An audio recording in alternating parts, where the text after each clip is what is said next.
Hola, bienvenidos otra vez a su podcast Ve al Punto. Soy Arturo Balboa y mi socio Deo Lizondo y vamos a seguir platicando de temas legales particulares y que sean de interés para todos.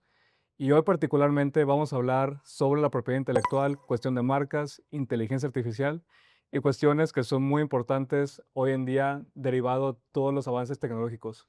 ¿Cierto, socio? Sí, así es, bienvenidos y de forma muy concisa, yendo al punto, que es lo que tratamos aquí, siempre vamos a estar hablando de temas que involucran mucho el patrimonio de una empresa, el patrimonio de la gente. El patrimonio consiste principalmente dentro de todos esos bienes que mucha gente piensa principalmente en el terreno, en los carros, en las cuentas bancarias, en joyas y demás. Y algo muy importante dentro de las empresas, que a veces muchos asesores eh, pierden de vista, es también la protección de eso que no se ve pero que por ley está reconocido. Y eso que no se ve se llaman y se denominan activos intangibles, que por ley, ya sea regulación fiscal, normas de información financiera también de cómo reconoces tú un activo, porque esta propiedad intelectual vale en pesos, tal cual, o sea, se pueden evaluar, tienen un impacto económico dentro de las empresas. Eh, Ahorita, hoy por hoy, 2026, están teniendo mucho movimiento y mucho auge en México. ¿Qué puede consistir como propiedad intelectual para que una empresa o alguien en lo personal lo reconozca? Si quieren hacer una franquicia, si quiere aumentarle el valor a su empresa contablemente, ¿qué es lo que manejas con esto? Principalmente, y se maneja en portafolio, son obras, y las obras son reguladas en México por la Ley Federal de Derechos de Autor. Y estas obras pueden ser pictóricas, audiovisuales. Algo también muy interesante es que en México es de los pocos países que reconocen los programas de cómputo, el software, como obras, no como patentes, no como inventos, sino tal cual el código fuente tecleado se Correcto. considera como obra. Y hay varias variantes. También las marcas, que legalmente son signos distintivos, estas las regula la Ley Federal de Protección a la Propiedad Industrial. Tuvo una reforma importante y ahorita vamos a hablar de eso, en Correcto. el 2018. Y ahí habla de marcas, eslogans, nombres comerciales, logos, diseños y también invenciones. Ujú. Que pues, las invenciones tal cual pueden ser fórmulas, puede ser ahora sí maquinaria que tiene aplicación industrial, y tiene solo un capítulo muy interesante de secretos industriales o de secretos que son información que puede ser aplicada en tu negocio Ujú. y que te puede causar tres cosas: aumento de ingresos, reducción de costos o aumento de productividad. Entonces, todo esto que acabamos de hablar Ujú. sí es importante porque tiene un movimiento ahorita en el 2026, que vamos a hablar ahorita, que hay una gran novedad con el tema de inteligencia artificial, Sí. pero eso es la propiedad. De acuerdo. Y antes de entrar a fondo a esos temas muy particulares, sí es importante, como bien decías, que todo dueño de negocio, toda empresa que tiene dentro de su operación marcas, nombres, productos, todo eso tiene que estar protegido dentro de la propiedad industrial, ¿verdad? O bueno, hay una forma de protegerlo que tal cual se llama propiedad industrial y ese es el registro de marcas, nombres comerciales, y demás cuestiones que tú puedes registrar directamente con el INPI, que es el Instituto Mexicano de la Propiedad Industrial, que es la autoridad competente para ver esos tipos de registros, de protecciones. Y a veces, como que el dueño de negocio se enfoca, el empresario se enfoca más en comprar maquinaria, en otras cuestiones que son importantes, pero como tú lo acabas de decir, esos activos intangibles también generan un valor importante que incluso también contablemente tienen un peso importante, pero para que todo esto pueda tener cierta validez y lo puedas aprovechar, digamos, en el mayor de los sentidos, tienes que tener este registro. Y costar una marca te cuesta 2,000 pesos, 2,800 pesos aproximadamente. Eh, Esto no quiere decir que sea algo muy sencillo, que sea simplemente dejarlo como que cualquier persona lo haga. No, sí tiene que haber un estudio detrás en el tema de la marca. Hay que ver la viabilidad del registro, de que no haya marcas parecidas u obras, etcétera. Pero al final el mensaje aquí es que se registre y que no se deje para eventos posteriores o cuando ya tienes una situación de que te están usando tu marca porque no la registraste antes o cuestiones de esas, ¿no? Justamente, y ahí sí es algo importante. La propiedad intelectual estos activos que ya ahorita acabamos de comentar, marcas, obras, invenciones, secretos industriales, hay dos grandes formas de protegerlas, de apropiarse. Y de hecho son como los tres grandes segmentos o fases para proteger una propiedad intelectual, un activo intangible. Ujú. Principalmente es identificarlos, que esto todo dueño de negocio lo tiene que estar haciendo. Nuevamente, si quieres solicitar algún crédito, bajar inversión, vender tu negocio, eh, valuar nada más la empresa, ¿cómo los identificas? Ahí, la verdad, nuevamente lo hemos platicado en otros episodios, papelito habla. Se tiene que documentar este activo intangible, tal cual en papel hay que registrar y respaldar en qué consiste. Y ahí es donde tenemos dos vertientes.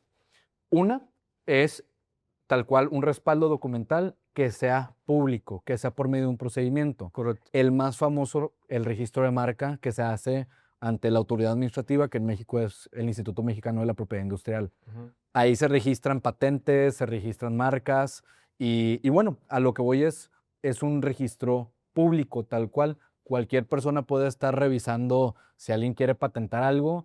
Yo puedo Está muy ahí importante. revisar en la computadora las fórmulas y todo y también las marcas que están en trámite. Ajá, y tú puedes ver ahí si hay una marca que está siendo utilizada Ah. para que si tú tienes una idea parecida, pues la modifiques, porque no puede haber marcas eh, iguales o parecidas. Así es que es parte de lo que nosotros asesores expertos en propiedad industrial tenemos que revisar Ujú. y siempre llevar de la mano al empresario o la empresaria que quiere registrar o quiere proteger, primero como la identificación y luego la apropiación de este activo, es, oye, si quieres hacerlo público por estrategia, pues hay que meterlo dentro de estos procedimientos. Correcto. Está la otra vertiente de cómo proteges estos activos, que es por medio de la secrecía profesional.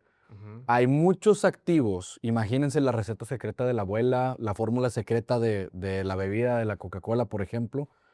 Eso, si tú lo metes en algún registro público ante el INPI, el INDAUTOR, lo que gustes, porque puede suceder, vas a vulnerar la intención de ese activo. Es decir, si tú tienes un proceso interno, si tú tienes, te digo, o alguna receta secreta, alguna fórmula estratégica que eso hace que le ganes a la competencia, se puede documentar que tú eres dueño de ese activo intangible y lo proteges documentando y de formas estratégicas. No por nada, de verdad existen documentos que están en caja fuerte, que Ujú. tienen sellos de seguridad Tal cual. y que nadie puede tener acceso a esos mismos y también se reconoce que allá dentro de ese resguardo, ahí Sí. hay un activo intangible o varios activos intangibles de una empresa. Así es. Y esta parte de la propiedad intelectual que justo se registra, se tiene que proteger también porque blindas o proteges a la persona que creó la marca, que creó la obra. En obra nos referimos a libros, música, canciones, también obras artísticas, pinturas, etcétera. Y ahí, pues tal cual se registra quién lo hizo. Hablamos también de derechos de autor en ese tipo de cuestiones. Y, digamos, tradicionalmente o históricamente siempre es una persona o es un conjunto de personas quien ha hecho estas obras, ¿no? La marca o si es una obra musical, etcétera. Pero ahora con la cuestión de los avances tecnológicos, la inteligencia artificial, pues han habido cambios o cuestiones novedosas en el tema del derecho que vale la pena comentar y que justo hace poco en la corte se ha pronunciado al respecto, ¿correcto? Sí, correcto. Y bueno, nuevamente, nada más para tenerlo bien trazado. Las obras se regulan, obras estamos hablando de literarias, puede ser un libro, temas musicales, audiovisuales, pictóricas o tal cual un dibujo, Ujú. programas de cómputo, fotografías, lo que gustes. Ujú. Hoy, 2026, la inteligencia artificial ya penetró todo el mercado, ya sea para temas profesionales, personales, artísticos, lo que gusten. Y en México, cuando algo entra en alguna controversia, Ujú. se tiene que ver por medio, ahora sí, de una vía judicial. ¿Correcto? ¿Qué es lo que sucede en estas vías judiciales? Cuando empieza a haber una controversia por un tema enteramente novedoso, puede llegar el asunto a la Suprema Corte, que es el máximo tribunal de México. ¿Para qué? Para estar revisando ahora sí, si se están respetando derechos humanos o qué es lo que está sucediendo. El caso que sucedió que marcó una pauta fue un amparo directo, que es el 6 del 2025, ese es el expediente, en donde la segunda sala de la Suprema Corte, está por salas, estuvo analizando una obra que fue enteramente realizada. Fue un avatar, en este caso, una persona en México, un ciudadano, hizo un avatar con inteligencia artificial. Eso lo estaba publicando en redes sociales y quiso registrar ese avatar como una obra pictórica Ok. para que nadie más se la pueda copiar, porque sabemos que la piratería en México es agresiva. Ujú. ¿Y qué es lo que sucede? La Suprema Corte determinó, palabras más, palabras menos, que si esta obra Ujú. fue enteramente realizada por un programa de inteligencia artificial, esa obra no puede ser apropiada. ¿Por qué? Porque como fue hecha con una tecnología que es de acceso de dominio público, no puede ser apropiada por Un algún particular, ciudadano, por algún particular, justamente. claro. Y esto marcó una pauta que nuevamente no viene en la ley, y cuando no viene en la ley hay una oscuridad ahí en las leyes que aplican ciertos casos. Tienes que ahora sí dirimirlo ante una autoridad, que en este caso llega a la Suprema Corte, porque también se están hablando ahí sobre los derechos humanos que tiene la propiedad intelectual, que es la apropiación, es la propiedad privada y es también como este derecho moral de reconocimiento que uno hace una obra y pues tiene derechos de apropiación y que no se la copien y que se la respeten. Eso Sí, es interesante. sí, que ahí me gustaría matizar. Esta sentencia o resolución que acaba de emitir la Corte, la Suprema Corte de Justicia, que bueno, de entrada, para quien no lo sepa, la Suprema Corte de Justicia es el órgano máximo en la cuestión judicial en México.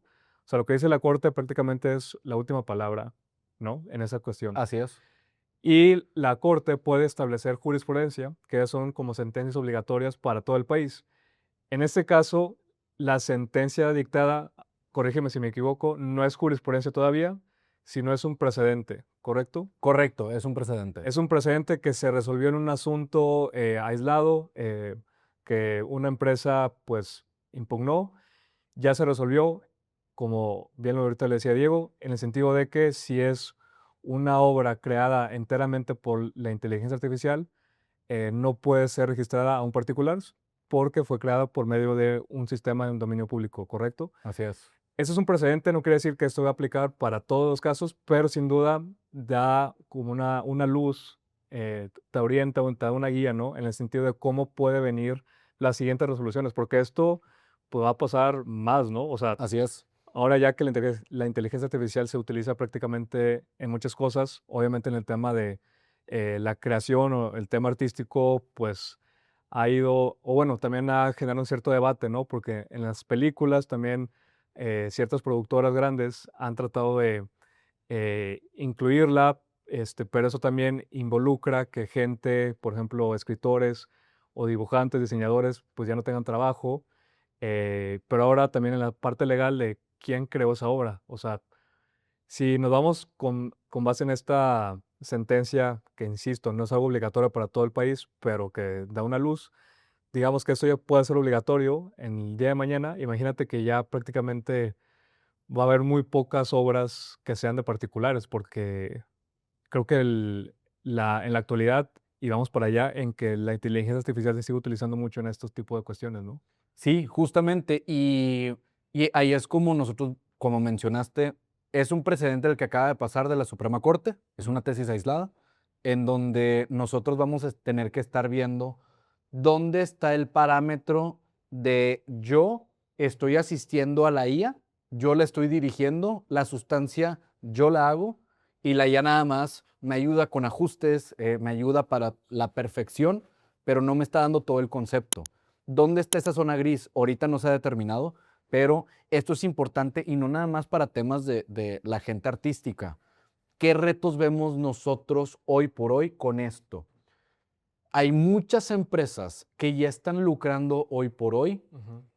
con obras literarias que actualmente Ujú. están hechas 100% por inteligencia artificial y están cobrando, tal cual el derecho económico de una obra es la regalía, están cobrando regalías Sí. por las mismas.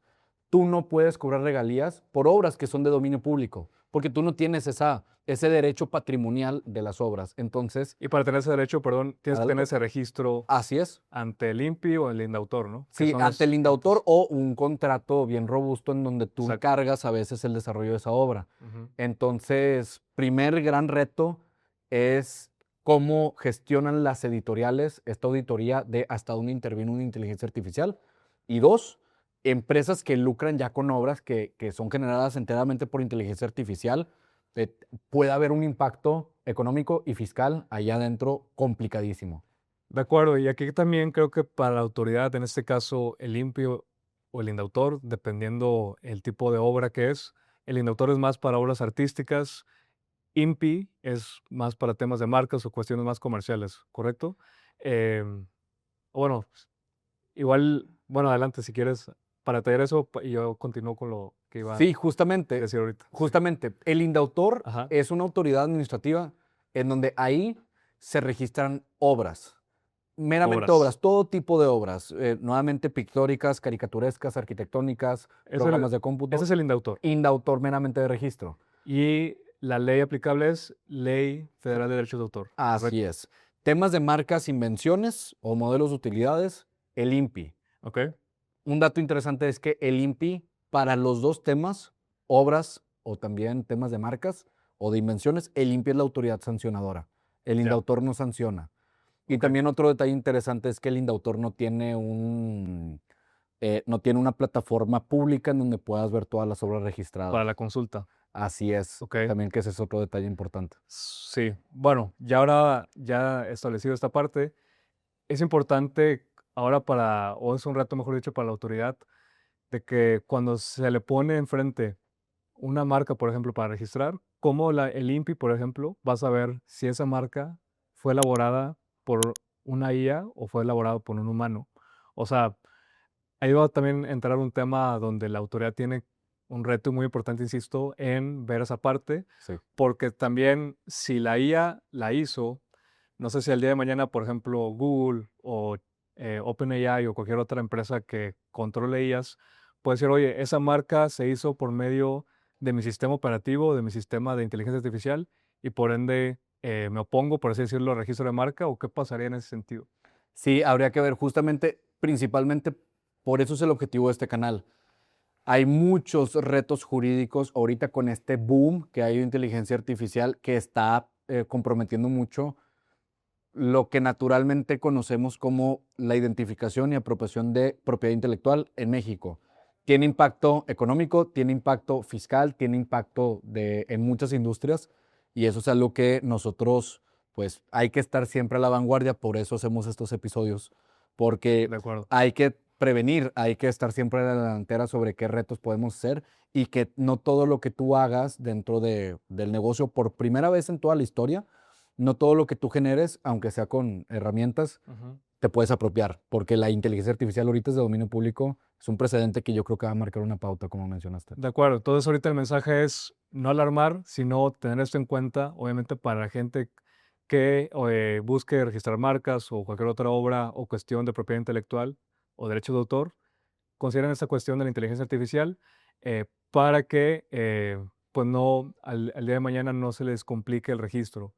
Y obviamente aquí hay una asesoría importante en la parte legal que insistimos en que sí es importante que la puedan tener antes del registro, porque también pasa mucho que la gente busca ya una asesoría después de que tiene la marca o la obra, donde ahí ya puede ser que sea muy tarde. Entonces siempre es que vaya de la mano el trabajo, digamos, artístico con la asesoría legal para que sea algo que se pueda registrar y esté protegido.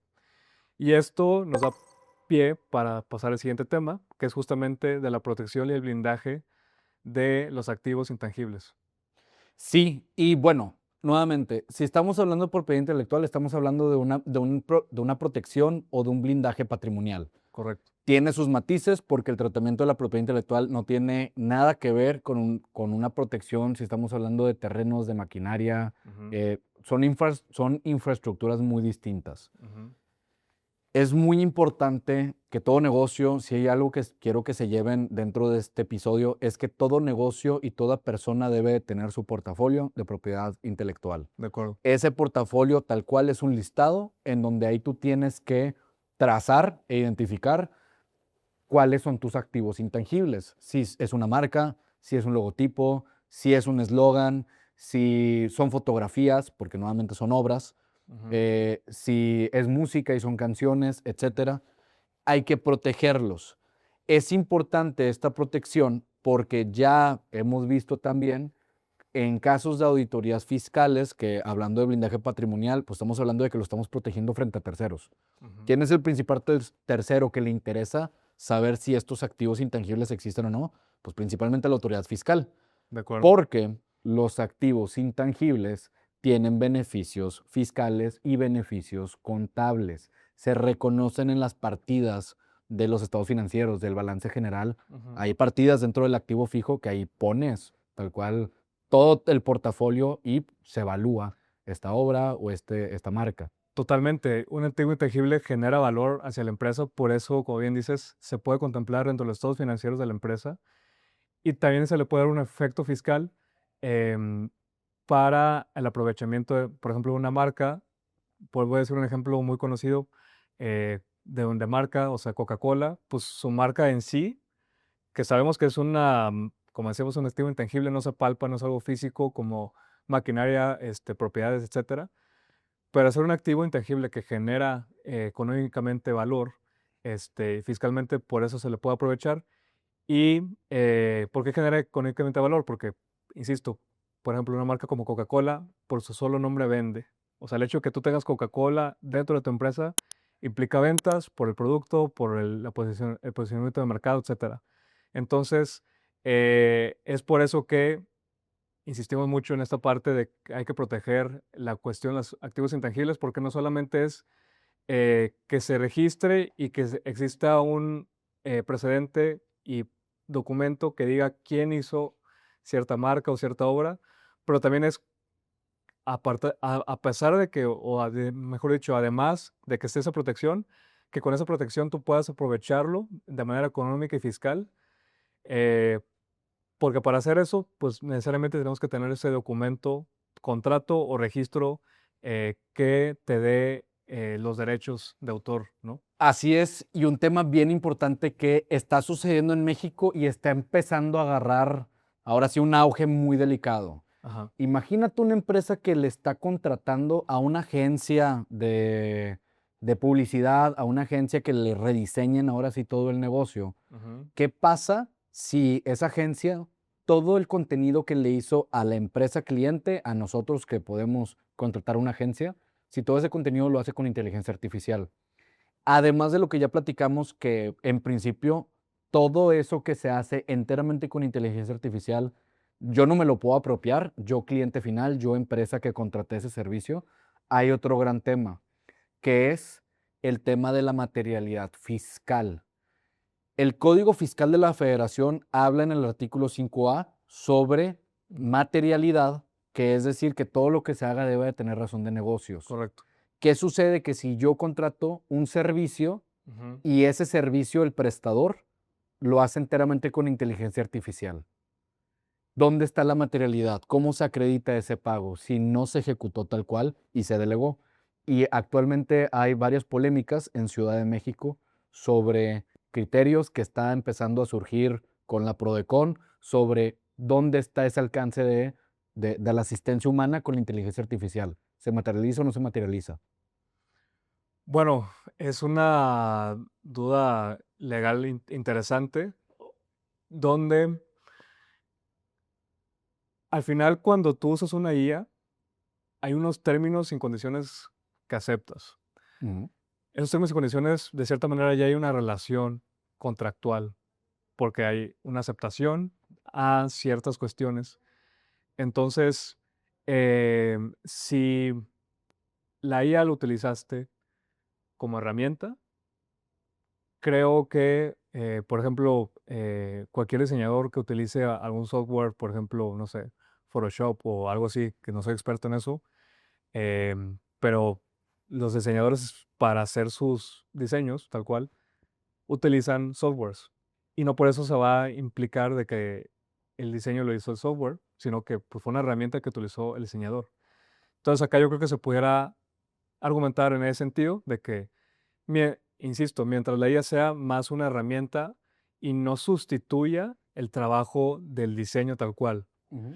Eh, que regresando un poco al tema que hablábamos ahí es de que la IA, por ejemplo, se la mandas a ChatGPT, ChatGPT, créame un logo. Ahí sí, fue enteramente 100% hecho por la IA. Y ahí en esta cuestión en particular sobre cuál va a ser, digamos, esa materialidad, pues es la contratación de la IA, pudiera ser, para efectos fiscales. Entiendo el punto que obviamente es algo que se va a ir robusteciendo conforme el paso del tiempo, que insisto, todo esto es algo muy nuevo, pero pudiera ser, ¿no? En ese sentido, porque esos términos y condiciones se establece una relación. Hay una relación prestador-cliente, Ujú. que es parte de la materialidad y que justo mucho ve la autoridad de que, a ver, ¿tú cómo hiciste esto? No es como que nació de la nada. Pues en este caso es, oye, pues yo contraté estos programas o esta inteligencia artificial y es por eso que eh, tengo este producto. Sí, claro, sí, totalmente. Y es nada más, yo creo que nuestra más grande recomendación es que las empresas cuando contratan agencias o a prestadores, o hay veces que tienen ya a su gente contratada internamente bajo nómina, Ujú. que les esté desarrollando pues obras tal cual, logotipos, campañas, les esté diseñando varias cosas de publicidad que por su naturaleza generan obras, que tengan bien revisado, como mencionamos, esta trazabilidad, cómo hace las cosas, qué tanto se asiste, qué tanto tiene, vamos a decirlo, esta asistencia Ujú. entre el humano y el software. Entonces, pues revisarlo es tener cuidado. Ya llegó, ahorita ya hay mucha polémica, no nada más entre empresas o abogados, sino también con autoridades. Pues bueno, parte de este episodio es estar hablando de estos temas y mantenerlos actualizados. De acuerdo. Entonces, igual para ir cerrando esos temas, tu conclusión en pocas palabras, digamos, así muy resumido de lo que, digamos, es lo más importante. Sí, concretamente, hoy más que nunca debes de tener un portafolio de propiedad intelectual, chico, mediano, grande. Tus Ok. obras, tus manuales, un libro, un artículo de revista, tu marca principalmente, que es lo que es el corazón del negocio, Ujú. tenerlo protegido más que nunca y revisar muy bien cómo se originó y se creó cada una de esas obras para Ok. saber qué tan contaminada puede estar de inteligencia artificial, porque ahorita la autoridad tiene un terreno muy gris en eso. De acuerdo, sí, la autoridad tiene un reto importante y al mismo tiempo nosotros como asesores es estarnos actualizando en todos esos temas y es por eso que dentro de ese podcast pues aprovechamos para platicarlo y como bien decía Diego, pues ese tema da para muchos más pues cosas y temas y seguramente lo vamos a platicar más adelante.